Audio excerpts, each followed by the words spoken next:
আসসালামু আলাইকুম।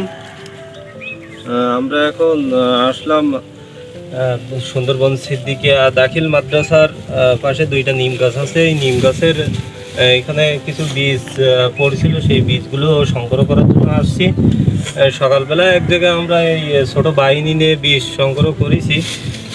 তো তারপরে ভাবলাম যে এখানে আসি, যে আমরা ঘড়িলাল থেকে একবারে কপোতাক্ষ স্কুল পর্যন্ত যে বীজগুলো ছিটাবো, সেই বীজগুলো সংগ্রহ করতে হবে। আসলে অনেক বীজের প্রয়োজন, তো এই জন্য আর বন্ধু খলিলও আসছিল, কিন্তু ওর বাসার সমস্যার কারণে আবার চলে গেছে। তা ভাবলাম যে আজকে ছিটাতে চাইছিলাম, কিন্তু ছিটানো হলো না। তো ভাবলাম যে আজকে আরও কিছু বীজ সংগ্রহ করি। আমরা এর আগেও কিছু বীজ সংগ্রহ করছি। একটা গাছ আছে, আর ও পাশে আর একটা গাছ আছে। এই দুইটা গাছের নিচে অনেক বীজ আছে। সেই বীজগুলো আমরা সংগ্রহ করার জন্য এখানে আসছি।